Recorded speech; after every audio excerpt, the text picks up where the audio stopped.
தமிழா பார்வையாளர்களுக்கு வணக்கம். தாவேகா அரசு டாஸ்மார்க் கடைகளுக்கு அருகாமையில் பார் திறந்து கொள்ளலாம், மதுக்கடையை திறந்து கொள்ளலாம் என்று ஒரு அரசாணை வெளியிட்டிருக்கிறது.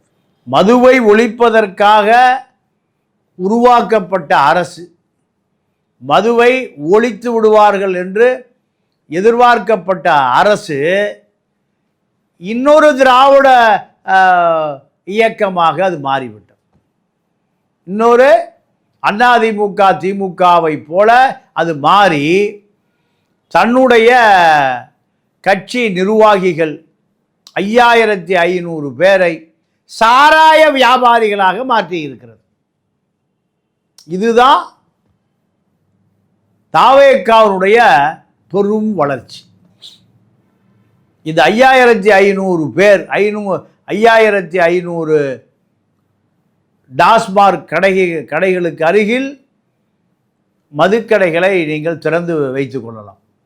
மளிகை கடை, பெட்டி கடை, காய்கறி கடை, இப்படி பலகாரக்கடை, தேநீர் கடை, கருப்பட்டி காப்பி கடை, அதுபோன்று 5500 சாராய கடைகளை, அந்த 5500 சாராய கடைகளையும் யார் வசம் போகிறது?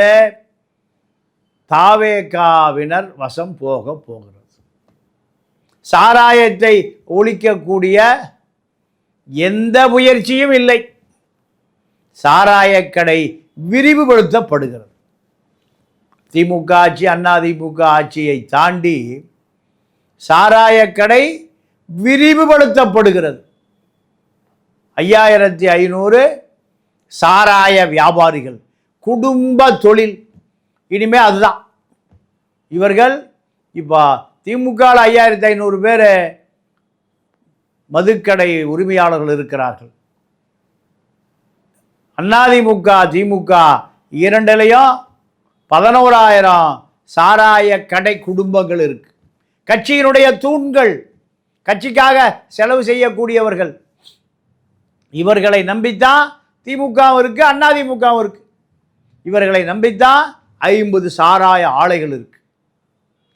இவர்களை நம்பித்தான் தமிழ்நாட்டு குடிமக்கள் 1 கோடி பேர் இருக்கிறார்கள். இப்பொழுது இந்த பந்தயத்தில் தாவேகாவும் இணைந்து கொள்ளுகிறது. ஆட்சி மாற்றம், காட்சி மாற்றம். தமிழக மக்கள் இன்னொரு 5500 சாராய சாம்ராஜ்ய தலைவர்களை இந்த திராவிட ஆட்சிக்கு மாற்றாக வந்த சாட்சி, இந்த காட்சி மீண்டும் 5000 பேர் உருவாக்கப்பட்டு இருக்கிறார்கள். அரசாணை வெளியிடப்பட்டு இருக்கிறது. தமிழ்நாட்டினுடைய தலைவிதியை இனி யாராலும் காப்பாற்ற முடியாது. காரணம், திமுகவுக்கு அதிமுகவுக்கு எதிராக நிற்கக்கூடிய வலிமையானவர்கள் தேவை. அந்த வலிமையானவர்கள் சாராய கடை முகவர்களாக இருக்க வேண்டும். திமுகவையும் தாக்க வேண்டும், அதிமுகவையும் தாக்க வேண்டும், எதிர்த்தாக்குதல் நடத்த வேண்டும். சாதாரண நபராக இருந்தால் எதிர்த்தாக்குதல் நடத்த முடியாது. அவர்களும் ஒரு கூட்டமாக மாற வேண்டும். அவர்களுக்கு பின்னால் ஒரு கூட்டம் சேர வேண்டும். சட்டவிரோத கூட்டம் பாதி, சமூக விரோதி கூட்டம் பாதி, சாராய கடையில் வேலை செய்பவர்கள் மீதி. இதுதான் திமுக அதிமுக அரசியல். இதே போன்றுதான் இவர்கள் உருவாக போகிறார்கள். இப்படி உருவாக போகிறவர்களை நம்பித்தான் தாவேகா ஆட்சி நடக்க போகிறது. இதுதான் இந்த அரசாணை வெளியீட்டின் ரகசியம். சாராய ஆலை அதிபர்கள் கட்சி நடத்துவதற்கு 1000 கோடி தேர்தல் நிதி கொடுப்பார்கள்.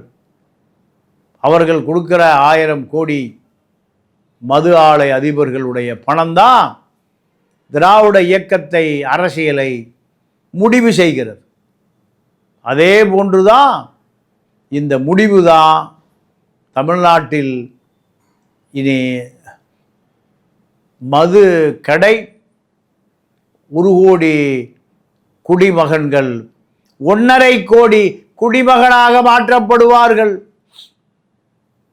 விரிவுபடுத்தப்படும் சாராய ஆலை. இப்போ திமுககாரன் சாராய ஆலை நடத்துகிறான், அதிமுககாரன் சாராய ஆலை நடத்துகிறான். இனி தாவேக்காவும் சாராய ஆலை நடத்துவான். அவர்களுக்கும் 5 சாராய ஆலை உரிமை கொடுக்கப்படும். இதுதான் எதிர்காலத்தில் குடிகாரர்களுடைய எண்ணிக்கை 1.5 கோடியாக உயர்த்தப்படும். 6 லட்சம் இளம் விதவைகள் 10 லட்சமாக உயர்த்தப்படும். இதுதான் தாவேக்காவினுடைய ஆட்சி. தாவேக்காவினுடைய ஆட்சி. திமுக ஆட்சியே பரவாயில்லை, அதிமுக ஆட்சியே பரவாயில்லை என்ற நிலைக்கு தாவேக்கா ஆட்சி கொண்டு வரப்படும்.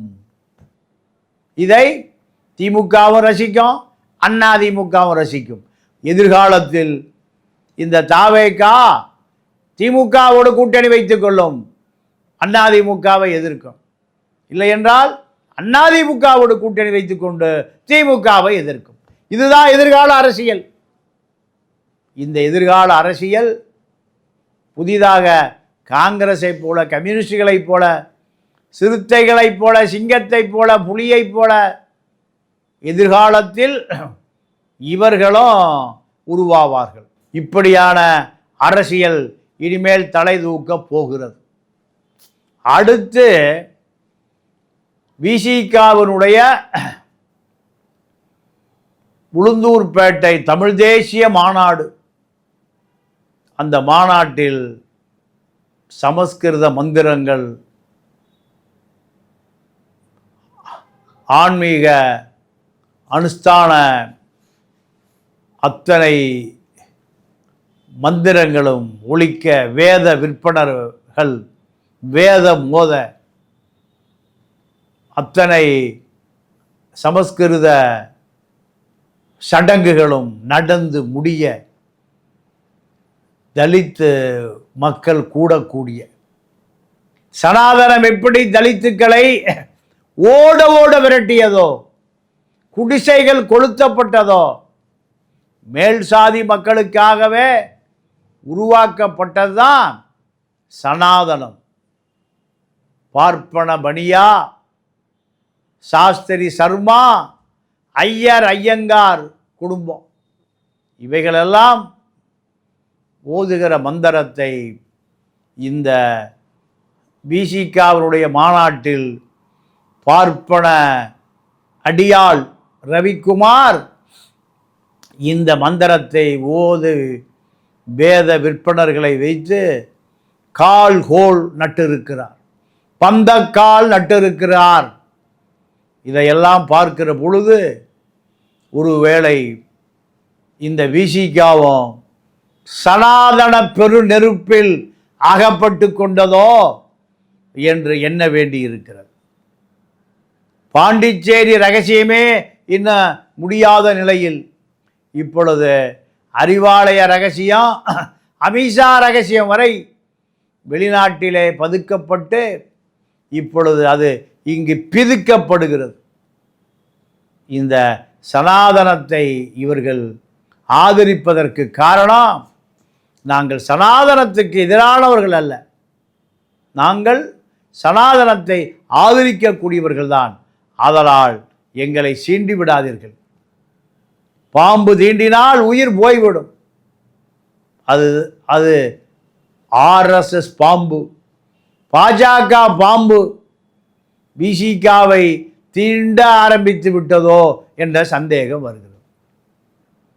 இத்தனை ஆண்டு காலம் 1 லட்சம் பேருக்கு சமஸ்கிருத பெயர்களை நீக்கி தமிழ் பெயரை சூட்டிய நீங்கள் மீண்டும் 1 லட்சம் பேருக்கு தமிழ் பெயரை நீக்கிவிட்டு சமஸ்கிருத பெயரை மீண்டும் வைப்பதற்கு முயற்சி செய்கிறீர்களோ, ஜெயமோகன்களும் சுந்தர ராமசாமிகளும் விசிகாவை முழு கட்டுப்பாட்டில் எடுத்து விட்டார்களோ என்கின்ற சந்தேகம் அங்கு சனாதன எதிர்ப்பு இளைஞர்களிடம் வந்துவிட்டது. ஆகையால் இந்த சனாதன எதிர்ப்போடு திருமா சமரசம் செய்து கொண்டார். சமரசம் செய்து கொண்டதனுடைய விளைவு தன்னுடைய அரசியல் அடையாளம் கருப்பு தார் பூசி அளிக்கப்படுகிறது.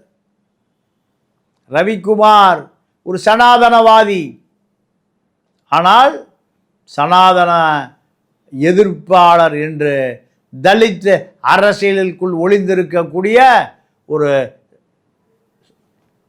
கையாள், சனாதன கையாள். அமித்ஷா தனக்கு வாழ்த்து சொன்னதை பெருமைப்படுகிற ஒருவன் எப்படி தலித் தலைவனாக இருக்க முடியும்? தலித் எந்த தலித் தலைவனுக்கு சமஸ்கிருதத்தை சனாதனத்தை எதிர்க்கக்கூடிய யாரையும் எப்படி இவர்கள் ஏற்றுக்கொள்வார்கள்? இது ஒரு மிகப்பெரிய அதிர்ச்சியாக இருக்கிறது. ஆகையால் இந்த சனாதன எதிர்ப்பை திருமாவும் ரவிக்குமாரும் சமரசம் செய்து கொண்டால் விசிகாவினுடைய நிலை, தலித் இளைஞர்களுடைய நிலை கண்டிப்பாக விசிகாவிலிருந்து வெளியேறுவார்கள். விசிகா தலித் இளைஞர்களால் துடைத்து எடுக்கப்படும் இந்த சூழல் உருவாகப் போகிறது. இது மிகப்பெரிய அதிர்ச்சியை விசிகாவுக்குள் உருவாக்கி இருக்கிறது. சனாதன எதிர்ப்பு என்கின்ற அரசியல் வேஷம் போடுவதற்கா, நடிப்பதற்கா, நாடகத்திற்கா, அல்லது வெளிநாடுகளிலே பதுக்கப்பட்ட அந்த தலித் அரசியல் அமித்ஷாவுடைய கைப்பிடியில் மாட்டிக்கொண்டதோ, அதை சமரசப்படுத்துவதற்காக சனாதன சமரசமா, கொள்கை சமரசமா? சீமான் எப்படி 20 கோடி ரூபாய் வெளிநாட்டிலிருந்து வந்த ஹவாலா பணத்திலிருந்து தப்பிக்க முடியாமல் குருமூர்த்தியின் மகனாக, குருமூர்த்தியினுடைய தத்து பிள்ளையாக எப்படி சைமன் மாறினாரோ, அதே போல திருமாவனுடைய நிலைமையும் எங்கோ மாட்டிக்கொண்டதோ, தப்பிப்பதற்காக சனாதனத்தோடு சமரசம் செய்து கொண்டார்களோ என்கின்ற ஐயப்பாடு தான் வருகிறது. பாண்டிச்சேரி ரகசியமே, ரவிக்குமார் ரகசியமே இன்னும் முடித்து வைக்கப்பட முடியாத நிலையில் இப்பொழுது அறிவாலயம் ரகசியம் ஐரோப்பா நாட்டுக்கு சென்றதனுடைய விளைவு அமித்ஷாவிடம் சிக்கிக் கொண்டார்களோ என்ற சந்தேகம் எழுகிறது.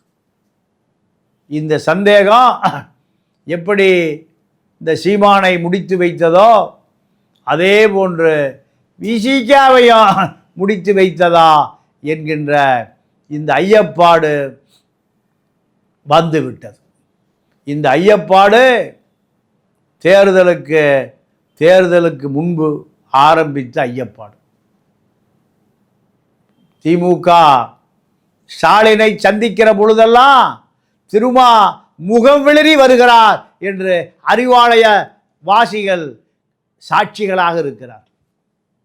ஸ்டாலினை சந்திக்கிற ஒவ்வொரு சந்திப்புக்கு பிறகு வியர்த்து விறுவிறுத்து முகம் வெளிரி சிறுத்தை வருகிற பொழுது அதை அறிவாலய வாசிகள் அப்படியே பதிவு செய்கிறார்கள்.